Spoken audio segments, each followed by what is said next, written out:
Om Vakratunda Mahakaya Surya Koti Samaprabha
Shri Shankaraananda Guru Padambu Janmane Savilasa Mahamoha Graha Grasaiga Karmane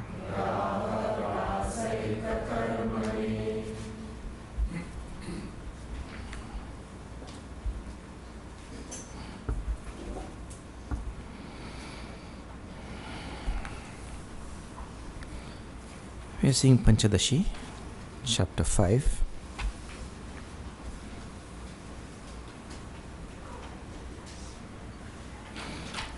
It is the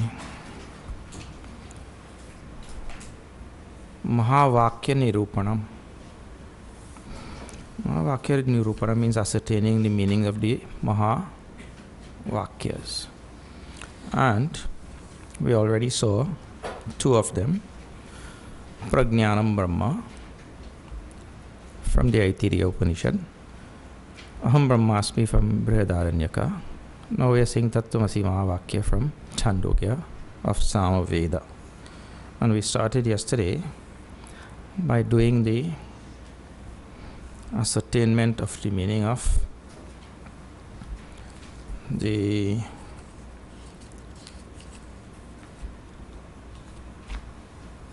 Tat Pada, which usually is referring to the reality. In Tattvamasi, the Tat Pada is dealt with. Then we have to deal with the Tvam and Asi. So we'll chant again number 5, which is dealing with Tat Pada, indicated as Tat iti iryate. That is 5. And this is on page 13. Yes. Ekameva dvitiyam sat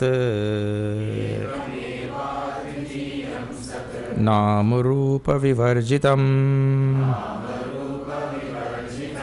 Srishte Puradhunapyasya Tadriktvam taditiriyate Ekam eva advitiyam sat. That pure existence we saw yesterday, which is called as sat, is called as tat. Pure existence, which is ekam, one. And I told you that these three words refer to the three, is negating the three types of bheda, swagata bheda, sajatiya bheda, and vijatiya bheda. These are three different types of differences that you find, variation you find in things. So one thing will have variation in its own self, like one human body, one is head, one is foot. Swagata bhed, it has variation in itself. So ekam negates that type of bhed. Then Sajatiya, that human body will have variation in its own species. So one human body different from this one is thin and tall, that one is fat and tall, or whatever. So they call it Sajatiya in its own species. And then Vijatiya means variations in among species, a human body and cow's body, two different. So the next two were evam, alone, and advitiyam. Then negate all these types of bheda. And that sat existence is nama rupa vivarjitam. See, yesterday we reflected on these words a little bit, right? And that is one class. And today is one more class. You don't think that this reflection on nama rupa vivarjitam is over? Eh? One phrase, nama rupa vivarjitam, one phrase deserves an entire lifetime. One phrase. You don't think that in one class that thing is over? What is the meaning of a reality that is devoid of name and form? See, if you take a cube of ice, besides H2O, is there anything else there? But if you could really point out anything else there, then you will be really good. Means the cube will have 6 sides. And it will have size and name, texture and all of that sort of thing, right? But no matter what you touch there, it will have sharp edges because it's a cube. But if you go there and try to touch edge or try to touch side, will you be touching side or edge, or will you be touching H2O?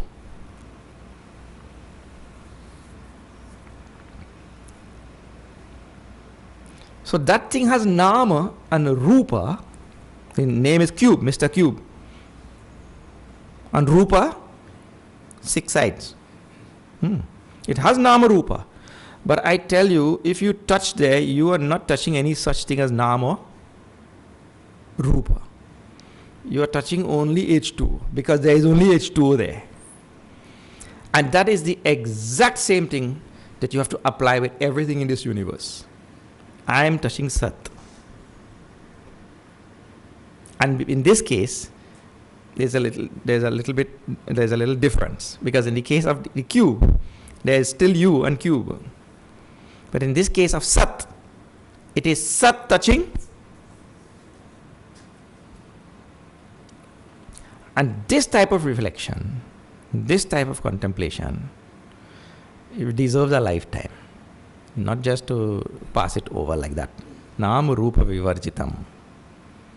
Srishtehe puradhuna api asya.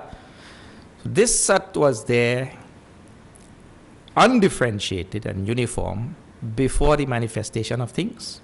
And even now, adhuna, with the manifestation of things, and which I am just demonstrating to you just now with the cube of, that is a manifested form of water, isn't it? It's a manifested form of H2O. But the H2O manifested as a cube, which seems to have taken on Nama Rupa, really did not take on anything, because you can only touch H2O there, you see. So whether something manifest on Sat or something not manifest on Sat, Sat remains Sat. Srishtehe puradhuna api asya tadriktvam Sat iti idyate. That thing, that pure existence is called as Sat. Srishtehe nama Brahma Rupe Satchidananda Vastuni in the our Drigdishya Vivek there, Bhagavan Shankaracharya explains also very nicely. In the Vastu, in the reality, there is something called as Srishti, means a manifested universe. But it is only Nama Rupa Prasarana. It is only the appearance of names and forms which does nothing to the substantive reality, you see. It doesn't in any way affect. Abdhau penadivat sarvam. It's like all bubbles in the ocean. Froth and bubbles. Then, that is what we saw yesterday. We went through this already. Now, see.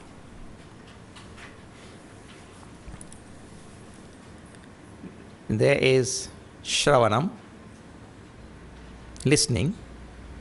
There is Mananam, reflection, contemplation and all of that. Shravanam means listening to the scriptures. Then Mananam, reflection, contemplation. Then there is Niridhyasanam. The teacher's job is only to fulfill Shravanam, isn't it? The teacher cannot do Mananam for you. That will be tantamount to somebody chewing your food for you and then tell you, now swallow it. You want anybody to chew your food or what? That extremely lazy person might want that also. That's why now they're making some pill for food.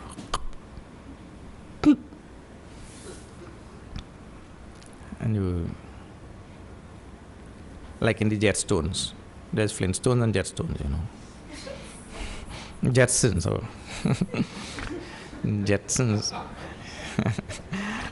Oh yeah, sorry, Jetsons. So they live in the dinosaur time, and they live in the space age time. So their dinner is just one pill, and they dress up for that. They dress up for that dinner. Come there and they all sit around the table and they say their prayer before meal. And they take their knife and fork and they take up that one pill, finish. All that dressing up. And anyway, the culture persists. That is good sanskar. The idea is you don't want anybody to chew for you. You will chew yourself. So in the same way, Shravanam can be done, but after that, it is left in the hands of the student, isn't it? Mananam and Nididhyasanam has to be done by. So you see, you tell me, if you come to our school here, right? You will go to the classroom, you will see the teacher is giving notes to all the children. So who does the research and culls the notes from different texts and goes through the past papers and see which points are required and which points are not required, and who does all that extracting and sifting? The teacher. Because these are children.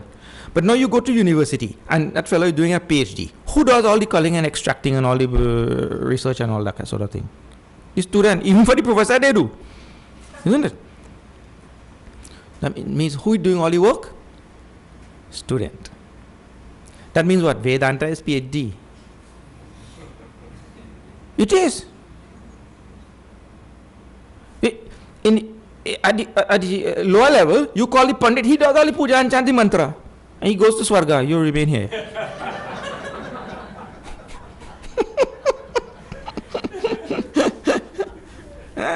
He's doing everything. You don't even know a mantra. Isn't it? So this is Vedanta, this is the opposite. This thing, just the listening has to be done, which is the smallest part. I told one in 1 hour yesterday, we finished that verse. And I told you that one phrase from that one verse, this is a whole lifetime. So whose job is that? That is student's job. See, it is at this level.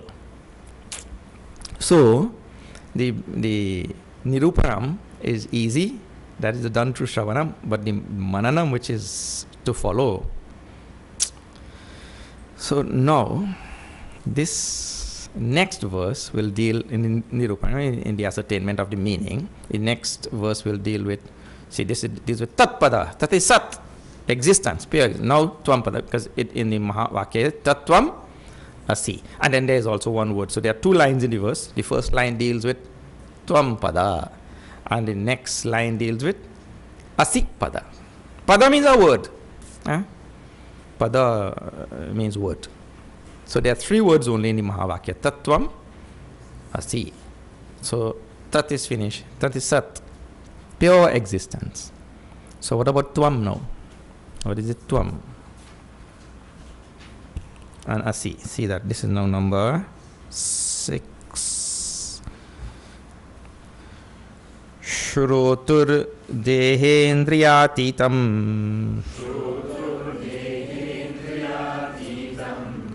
Vastvatra tvam paderitam Ekata grahyate siti Tadaikyam anubhuyatam Shrotuhu. Shrotu means the listener. The listener means the experiencer. Shrotuhu. Then Deha, body, this body. And Indriya means the senses. Atitam, that which transcends or goes beyond the listener, the body, and the senses. So the listener is listening with mind only, isn't it? Because even if the ears are there, which is open all the time, Bhagavan made it in such a way that ears are always open. You can't close your ears. You can close your eyes, but you can't close your ears. So that air is open all the time. But if mind is not there, then you ask, you like which you normally do. Say, tell again. Or your mind is not there, then everybody in the class laugh. Then you ask, what did he say? You missed the joke because your mind had gone away somewhere. So Shrotu actually refers to the experiencer, the one who hears.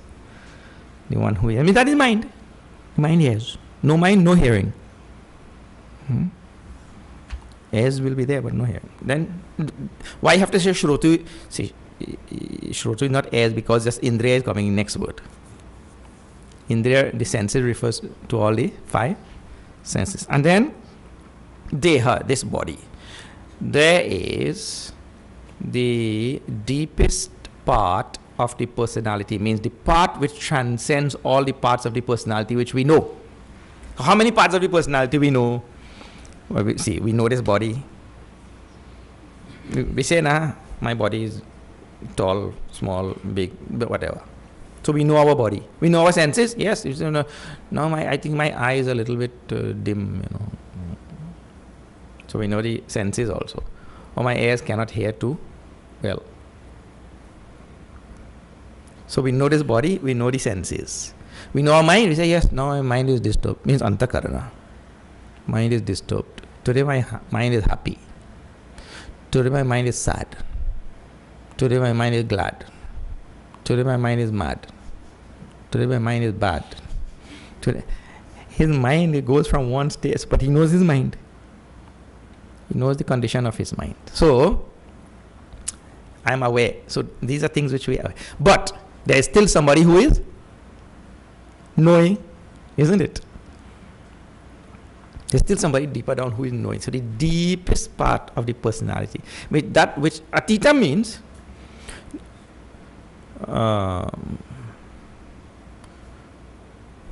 that which transcends, which is beyond, that we call as Atitam. So we go deeper and deeper in the personality. We also know our ignorance, that is causal body. So we know gross, we know subtle, which is antakarana, and we also know causal, because you know your ignorance or not. First day I started telling you, that I don't know French. So I know my ignorance also. So, I know all the different parts of my personality. That means there is deeper and deeper, at the deepest level, like some knower. So, that is called as Atitam, that which is beyond. In the Sanskrit verbal root is E. E means to go. So, that which is gone beyond. Like that. E. Then, Vastu Atra Tvam Pade. Tvam Pada. Iritam. That reality, which is the deepest part of the personality, that is referred to as Tvam Pada. That is Tvam. That really means, that is me. Tvam here literally means you. Because it is, I told you on the first day, it's called Upadesha Vakya. Upadesha Vakya means what? The teaching, the instruction. The teacher is instructing the student. So therefore Tvam is being you. The teacher is telling you. You are not the body. You are not the antakarana, means you are not the subtle, gross body, subtle body, and you are not the causal body. You are that which is beyond the three bodies. That is referred to as Tvam.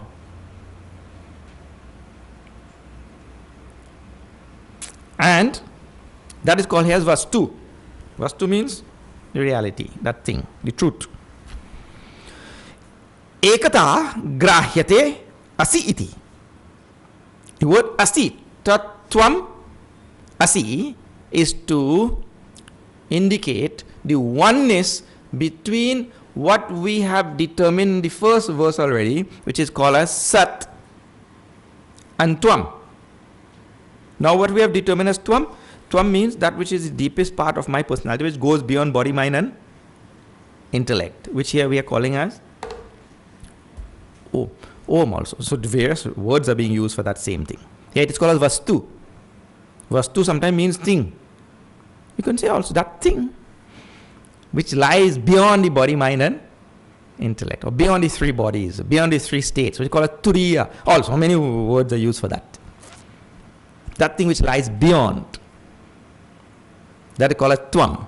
And the Asi word now in the second line is saying, the Asi word is to show the oneness, Ekata, between Tat, which is Sat, in the first verse, not first, but first here in the Tat, which is Sat, and Tvam, which is here, beyond all the bodies.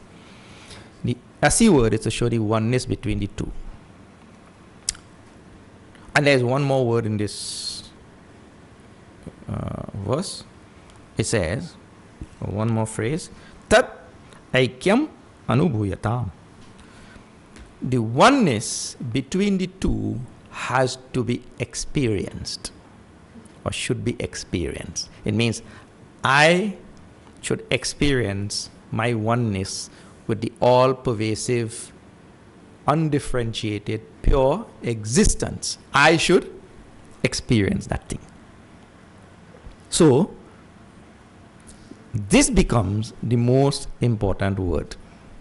If I go on doing Nirupanam, and I'm doing all of these ascertainment and all such things, and I don't experience that thing, then that goes to naught. That is like I am hungry and I cook nice food and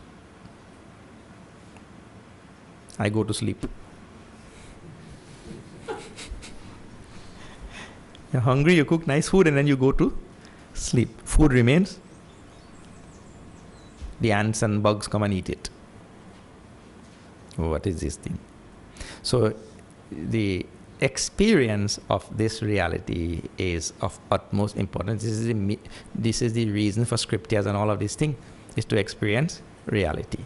Now, there are many technical things in this Nirupanam of Tattvamasi Mahavakya.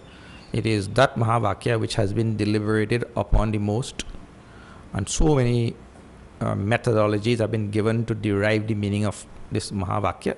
But our Puja Gurudev is to like one of them in particular.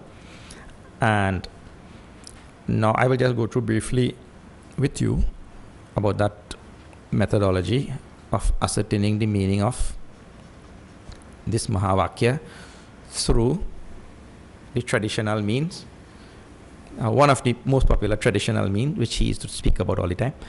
And then we'll see also the meaning of, we'll also reflect a little bit on the last phrase, Tat Aikyam Anubhuyatam, the experience of that reality. Both these things require some technical words now, some technical approach. Now you'll have to see it. Now I'm going to tell you some Sanskrit words now, and I hope that your head doesn't crack. Doesn't crack. Okay. Now let us see this. In the Tattvamasi Mahavakya, there are 3 words. There is Tat, there is Tvam, and there is Asi. So the traditional means or methodology which the rishis have, one of them, and the most popular one, to derive the meaning of this, I mean in a slow fashion. And one of the wonderful things about Vedanta is that everything is taken very slowly so that clarity comes. And that clarity is absolutely essential for moving forward. If the clarity is not there, if you notice what actually takes place or what really brings about clarity, you please think, what brings about clarity? See, if I walk into this room and I do like this, I take a glance at what all who are sitting here, right? I take a glance. Would I be clear about all who are sitting here? No. What do I have to do? I have to just start on one side, and then you have to do it systematically. You can't start anyway, because then you do not know where you started, isn't it? So you start on one side and slowly you move from one to the next, in a systematic, it has to be a systematic order, otherwise you don't know. And it that requires slowing down the pace or not. Human beings have a habit of making themselves into machines, into what we call doing things mechanically. So and in that there is really no deliberation and no awareness of what I am doing. Best example is in the morning itself. We have all learned Vakratunda Mahakaya by heart. So we put on the tape. Nobody paying attention to any word which is being said there, and at the same time deliberating on the meaning while it is being chanted. I have become just like a CD player. So deliberately I've been trying to slow it down, but everybody leaving me. So then, because everybody has become machines. We have all made machines out of ourselves actually. And the machine is never clear about anything. The machine doesn't have any awareness. It just does that thing by rote. So clarity comes with actually 2 very, very important things. One is a methodology has to be used first. And in the methodology, there has to be a slow, deliberate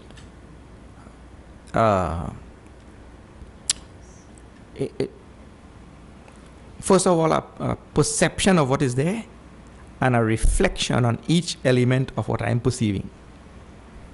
That thing has to be done in a very slow manner with deliberation and awareness. Not just and today those type of things, they have actually promoted what? There should not be any clarity, because there are people the world will benefit. There should not be any clarity in your mind. It should be all the time confused. That's why we have evolved many, many new words to suit the times of browsing. We go on browsing and window shopping but studying anything fundamentally, very carefully, that is very hardly done. So now, see what the rishis have done. They have evolved several methodologies to derive the meaning of Tattvamasi Mahavakya, and among those methodologies, see, grammatical methodologies there also. But here, there is a method which is used and which has become popular. Now Swāmī Tapovanji Maharaj also used to speak about that, and Gurudev also used to, when that methodology is used, he used to very bubbly and all. Saha ayam devadattaha. You should see his works and all, you will see. Now I'll tell you how Gurudev came upon that thing. Now listen to this.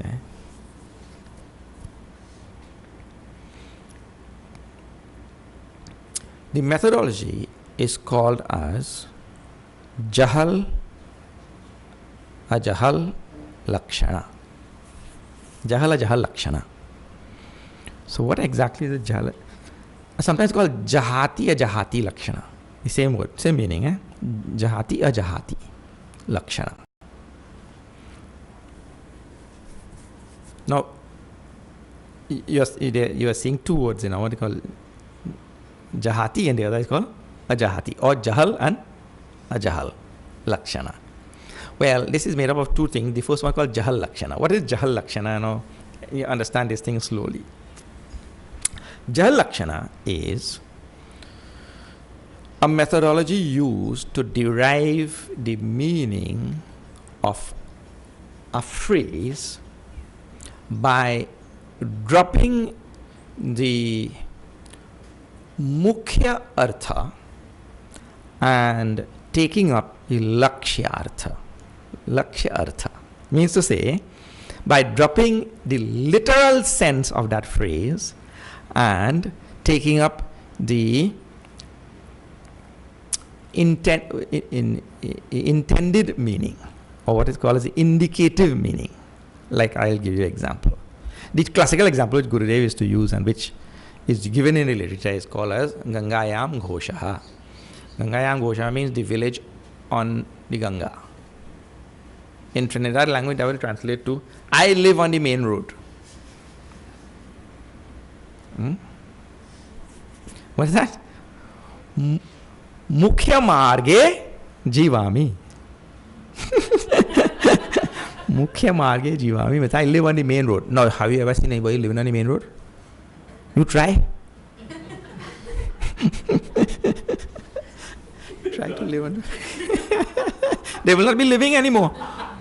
Isn't it? I live on the main road means what? It doesn't literally mean that. I live on the side of the main road. Here, Gangayam Ghosha means the village on the Ganga. Means, or people say, I have a house on the beach. Your house is not on the beach. Your house may be somewhere near the beach there, isn't it? Because beach is where people lie down there to take a sun bath. Your house is there or what?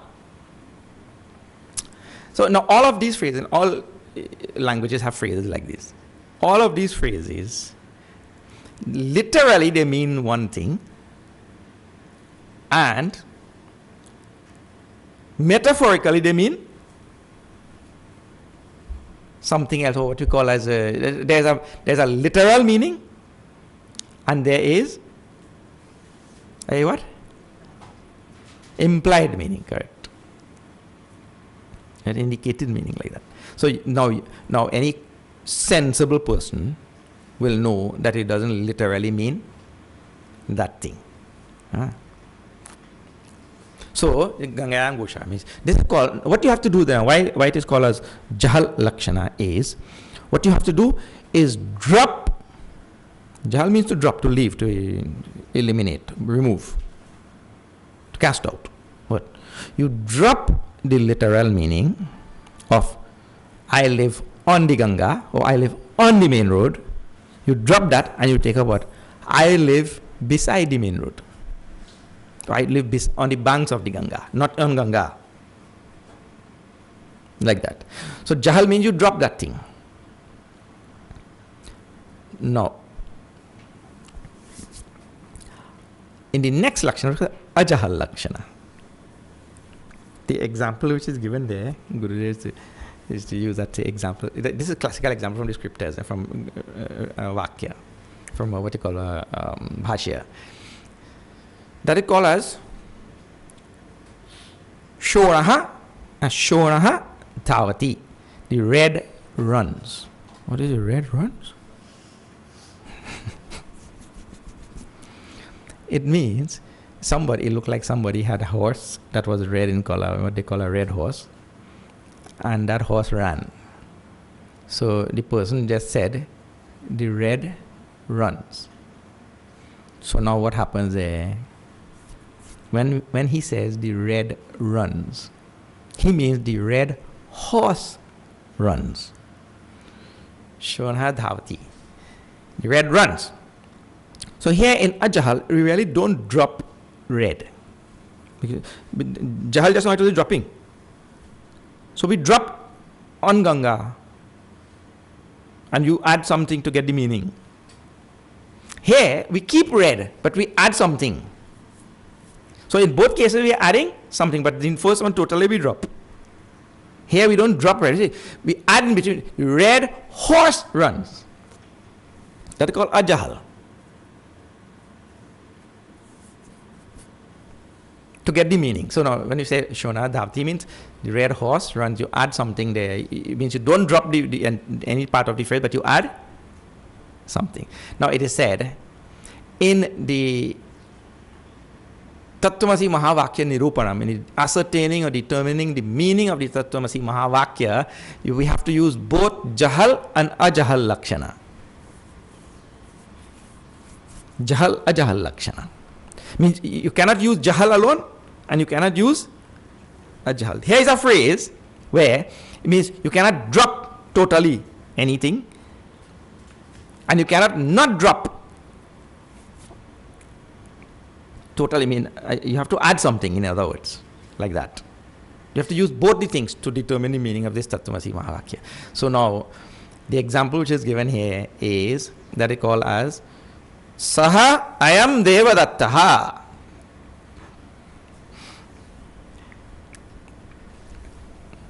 Look here. Let me tell you what is Saha ayam devadattaha. In Sesame Street, there's a little boy. His name is Charlie. Charlie got lost. Then he goes, boy, oh boy, am I lost. Yesterday I sent Charlie Sesame Street clip yesterday to a few people. I hope you may have seen it. So Charlie goes, boy, oh boy, am I lost. Then he looks around. He can't see anything and he's panicking. But then he remembers, in the middle of his panic, my mother told me that whenever I get lost, or if ever I get lost, find a police officer. If any of you lost your officer Buru sitting here. So he looked across the street and he saw a police officer. Then he ran there. Oh, Mr. Police Officer. Then the police officer looks at him. He said, Charlie. And before he could, as soon as he said Charlie, the little boy said, police officer, sir, I am lost. And my mother told me when I am lost to find a police officer. So please help me. Then he goes, Charlie, it is me, Uncle Louis. He said, Uncle Louis? I know, what Uncle Louis? Yes, I am your Uncle Louis. He said, no, my Uncle Louis never wears a cap like that. He said, yes, when you come to my home, I am not wearing any of these things, but as a police officer, I wear this cap like that, he explains to him now. So he takes off the cap. He said, yes, it does look a little bit like Uncle Louis. But my Uncle Louis doesn't wear this big coat with nice buttons, shiny buttons and all of these things. He said, well, under this coat, I have a regular shirt. I will take off this coat. And he takes out this coat now. And Charlie looks, oh, Uncle Louis, oh my God, am I so glad to see you. Uncle Louis, can you please do me a favor? He said, what? Yeah, help me find a police officer.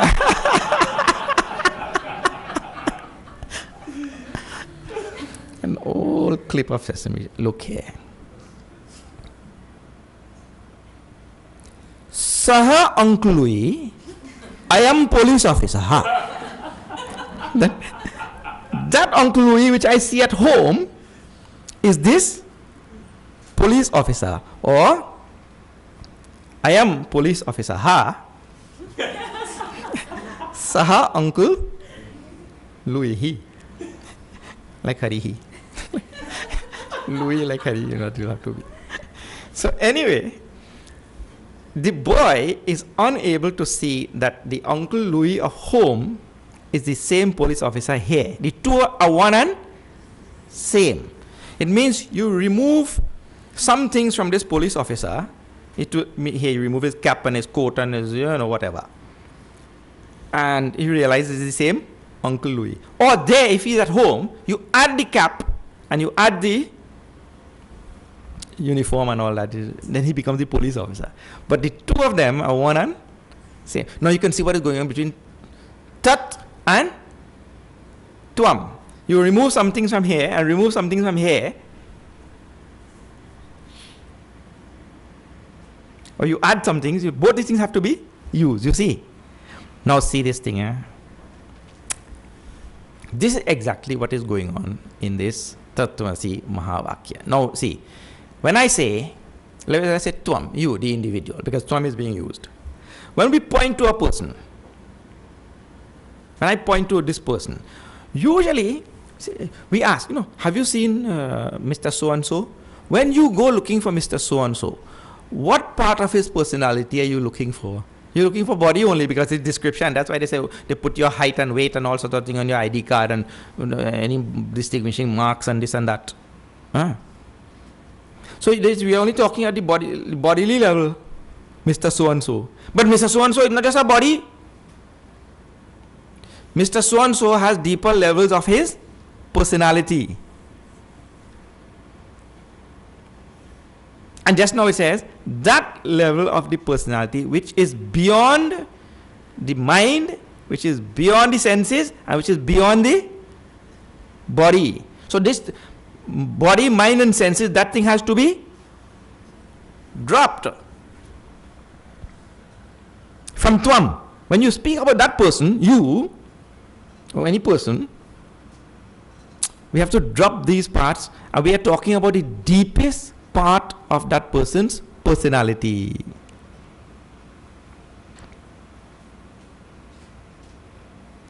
Now, when we say about Tat, that reality, Tat here, when it is referring to that Ishvara also is Sarva-Vyapi, Sarva-Shaktiman, Sarvagnya. All these are appellations and also things which we ascribe to Ishvara. But that Ishvara at the deepest level is described in the previous verse as pure existence. And Tvam, when we go to the deepest level of this personality, that also is pure existence. So the Tat and the Tvam, they are one and same. So what are we picking up? When we say Jahal, Ajahal, what are we picking up? We are dropping the body, mind and intellect. And from that personality, which we don't usually talk about. When I point to anybody, I don't say, hey, look, Sat is coming.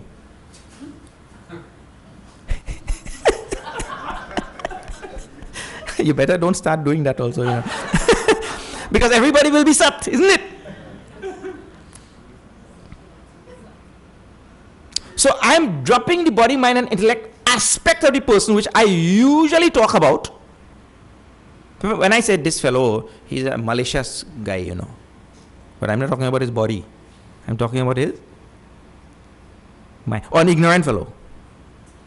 I'm talking about his causal body. So we drop all of this and we pick up something which we don't talk about all the time from that person. That is his pure consciousness existence. Yes. That pure consciousness existence of this person, and from Ishvara I drop Sarvagnya, Sarvashaktiman, Sarvavyapi. Ishvara is all pervasive, and I go to Ishvara which is pure Sat, which we saw Tat Sat from the previous verse. So now if this person is pure existence and Ishvara is pure existence, now what? That means Asi, they are one and same. The Asi was Ekata. The oneness is indicated. And this is how this Tattvamasi Mahavakya Nirupanam is derived by this Jahal, Ajahal, Lakshana. This is just the methodology which is developed by the tradition. And Gurudev's example is the traditional example of Saha Ayam Devadattaha. This Devadatta is that Devadatta Guru used to say, I saw Devadatta in Mumbai. Then I saw Devadatta in Tiruvannamalai. And how do I know? There, this Devadatta in Mumbai, he had nice long hair and everything, and a beard, and nice clothes and everything, well dressed. And a pointy nose. Then I saw this Devadatta in Tiruvannamalai. He had gone there to get darshan of Lord Shiva. And when people go, or when they go to this darshan of Ayyappa Swami and all, they shave out their heads and now how do you know it's the same Devadatta, This will not put chanda in his whole forehead. No hair, no beard, nothing. You know how much when king shave out his beard? You know how much people pass he straight all over? Nobody had know he. Because the whole life they seen he with his beard and hair. I pass him straight too. So how you know? Saha, I am king. That king which you saw with the beard and hair and everything is the same king here without beard and hair. So some things, in other words, there is the essential part that remains when you remove the superficial parts.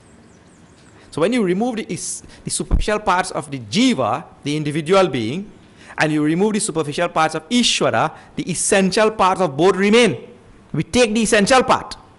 The essential part of both is Sat. And the essential part of everything in the universe is Sat. Because Nama Rupa is not there, it's not real.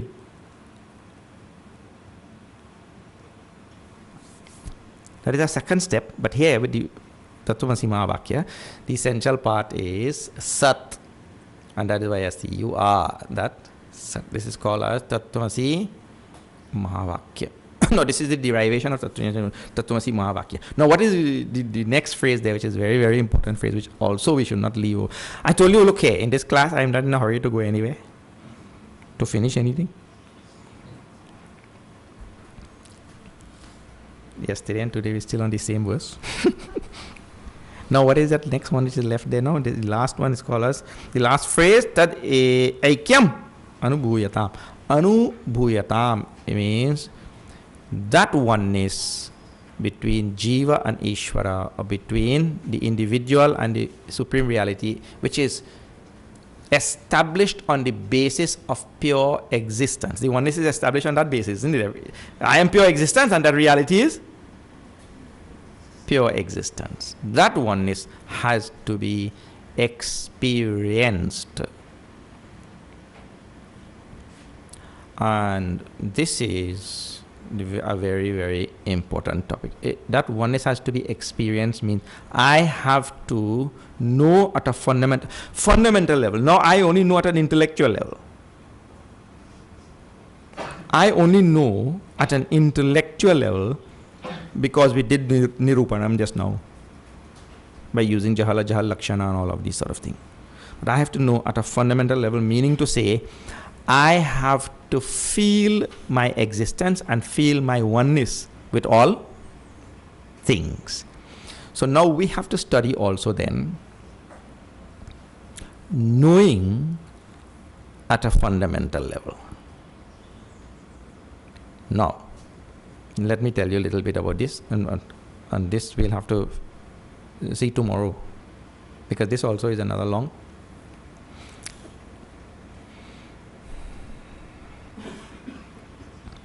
Maybe I can start today. How exactly do we know, or what is epistemology in Vedanta? I told you about epistemology before. How exactly do we know?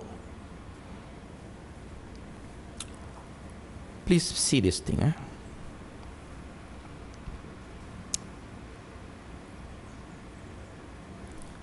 We have body, mind and intellect. Body, mind, intellect. This mind and intellect over here is used to actually mean what we call in technical languages the antakarana. Antakarana means mana, chitta, buddhi, ahankar. So the mana, chitta, buddhi, ahankar is left, two of them are left out here, but mind and intellect are here. Right? The other two are, by upalakshana, they are included, right? Indicated. So now, in our antakarana, means the inner instrument which is inside, there is the reflection of consciousness. The antakarana, body, mind, intellect, they are all called as jada. Jada means inert.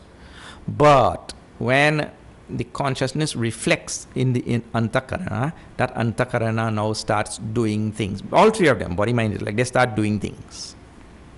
And if the consciousness is not reflecting in that body, mind, intellect, then body, mind, intellect, they shut down. They are doing what they are doing because of the reflection of consciousness in that antakarana. Now what happens, see, there is a watch there. Of course I have to hold it, I can't just leave it there, right? But let us say I can just leave it there. So there is a watch here. Now I am not watching the watch, I am watching this way. At that point, if something is here and I am not seeing it, in technical language you say there is an avarana on that thing. Avarana means what? That thing is covered from my knowledge. So whatever is there in the world which I do not know, there is avarana insofar as I am concerned. That thing is covered from my knowledge. I don't know the thing, in other words. They call avarana, covering. It is covered from my view, covered from my knowledge. Right? That is the easy concept. It's called avarana. Now, when I turn like this now,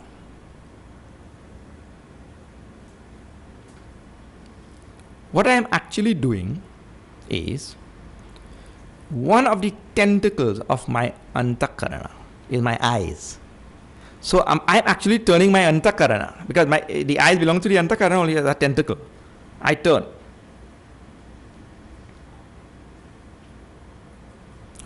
When I turn, that time, the antakarana goes out through my eyes, because that is his own tentacle.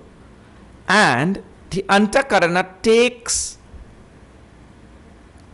the akar of, or the shape of this watch. My antakarana takes the shape of the watch. So the avarana at that time is removed. Now, what I'm telling is something, all things that happen instantaneously, but we are just analytically separating the process. So the antakarana turns through the eye and falls on this object. The antakarana inside then takes the form of that object. That is called as vritti vyapti. Is technical language only. Vritti vyapti. It takes on a vritti or an akar, a form. The antakarana takes on the form of the watch. If it's a goat, it takes on goat form. Cow, cow form. Pot form. Ghata, akar. Whatever it looks at, the antakarana takes on that form. But that antakarana is also endowed with consciousness. It is kissed by consciousness. Consciousness is reflecting in that antakarana. That reflected consciousness in that antakarana is called a chidabhas. Chidabhasa. Consciousness reflected in the antakarana is called as chidabhasa. Another name, sorry, all technical words. Sorry to give you, but you have to learn all of these things sooner or later. Another name for chidabhasa is called as phala. Phala. Phala means result. So when the pure consciousness meets the jada antakarana, when pure consciousness meets jada antakarana, what is formed is called as chidabhas. That is a result. That's why it's called as phala.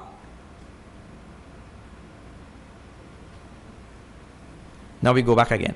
Antakarana now kissed with consciousness, goes out, falls on the object and takes the vritti or akar, shape of that object. So the avarana of that object is removed. Then what happens? That vritti which is now formed in the antakarana, in the mind, that vritti, because the object which is being seen, all objects insofar as I am concerned is jada. That object cannot illumine itself. The reflected consciousness which is there in the antakarana now illumines that vritti. The consciousness which is there reflecting in the antakarana illumines that vritti, and now there they say, I know the watch. So there are two things which are happening, but they happen at the same time. The antakarana first goes out and takes the akar or the vritti or the shape or the form, whatever all these words you want to use, of that object, and then that vritti or form or shape is now illumined by the reflected consciousness in the antakarana. When it is illumined, at that point I say, I know the watch, I know the pot, I know the goat, or whatever it is I am seeing there. That illumination of the akar or the vritti of the mind, of the antakarana, that illumination and the consequent resultant knowledge is called as phalavyapti. Phalavyapti. So one is called as vritti vyapti. The antakarana envelopes the object, and when the antakarana illumines that vritti, it is called as phalavyapti. But the two things happen, I told you, at one and the same time. Because it is the antakarana which is going out to envelope the object, and it is the same antakarana which is endowed with that reflected consciousness. So there is no time gap in that thing. Don't think that there is a time gap. We are just analyzing that. So that is how we come to know an object. But now, see our task. That is how we come to know an object that is different from us. Because I am here and the watch is there. I am here and the pot is there. How do we come to know an object which is not different from me? Aha! Well, that is some serious business. What takes place there? There is vritti vyapti and phala vyapti in knowing an external object. How do I come to know something? Because just now in the Tatvamasi Mahavakya we saw that I am that, isn't it? So in other words, I don't have to come to know an objectified thing. I have to come to know myself. What process is involved there in knowing myself and experiencing myself? And who experiences? And what is all this thing about experience also? This is our topic. And this is under this tad aikyam anubhuyatam. That anubhuyatam word is bringing all this. We will see this tomorrow. Okay. So just a couple of things. We will have class only tomorrow. No class on Sunday, and we'll resume on Monday. But Sunday we have a meeting at 9:10 a.m.